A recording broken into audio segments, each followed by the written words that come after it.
this presentation, we will be discussing about the different lab equipment, what are they and how to safely use them. A wide cylindrical glass container used for mixing, stirring, and heating liquids. Graduated cylinder. A tall cylindrical glass container used for measuring precise volumes of liquids. Volumetric flask. A flask with a specific volume marking, used for preparing solution of a specific volume. Barrette. A long graduated glass tube with a stopcock, used for dispensing precise volumes of liquids. Pipette. A thin glass tube, used for transferring small, precise volumes of liquids. Syringe. A device with a plunger and a needle, used for injecting or withdrawing small volumes of liquids. Dropper. A small tube with a bulb, used for adding small amounts of liquids drop by drop. Bunsen burner is a laboratory apparatus that produces a single, controlled flame by mixing a combustible gas with air before combustion. Used for heating substances. Always light the burner with a striker and adjust the flame to the desired size. Never leave a lit Bunsen burner unattended. Test tube, also known as a culture tube or sample tube, is a cylindrical piece of laboratory glassware or plasticware, used for holding small amounts of liquids or solids. Hold the test tube with a test tube holder when heating. Test tube rack, a holder for test tube, used to hold test tubes. Erlenmeyer flask is a cone-shaped laboratory flask with a flat bottom and a cylindrical neck, used for mixing, stirring, and heating liquids. The conical shapes help prevent splashing. Stirring rod is a glass or plastic rod used to mix chemicals in a laboratory, used for stirring liquids. Hot plate, an electric device used for heating substances.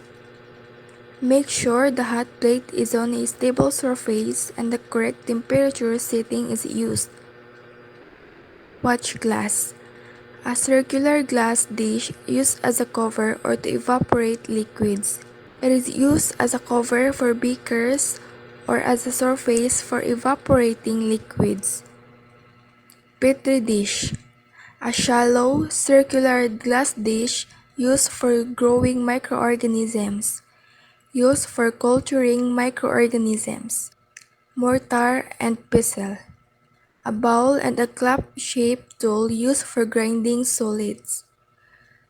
It is used for grinding solids into powders. Funnel, a cone-shaped device used to transfer liquids into containers. It is used for transferring liquids from one container to another. Spatula, a flat, flexible tool used for transferring solids. Forceps, tweezer used for handling small objects. Tongs, an instrument with two movable arms that are joined at one end. Tongs is used for handling hot objects. Weighing scale, a device used to measure the mass of an object. Thermometer, a device used to measure temperature. Centrifuge, used for separating substances based on their density. Make sure the centrifuge is balanced before use. Incubator, a device used to maintain a constant temperature for growing microorganisms. Autoclave, a device used to sterilize equipment using high-pressure steam. Microscope, an instrument used for viewing small objects. Microscope slides, a small glass rectangles used to hold specimens for viewing under a microscope. Calipers, a tool used for measuring the dimension of objects. pH meter, a device used to measure the acidity or alkalinity of a solution. Filter paper, paper used to separate solids from liquids. Desiccator. A sealed container used to keep substances dry. Used for drying samples or keeping samples dry. Use desiccant to maintain dryness. Crucible. A heat-resistant container used for heating substances at high temperatures. Litmus paper. Paper used to test whether a substance is acidic or basic.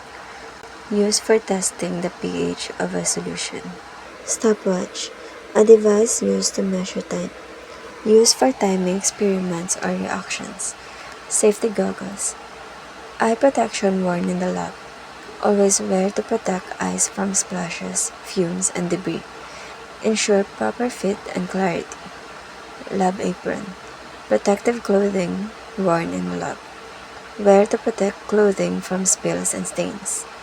Ensure it is resistant to chemicals. Gloves. Protective hand coverings roll up. Wear to protect hands from the chemicals and biological materials. Dispose of properly after use.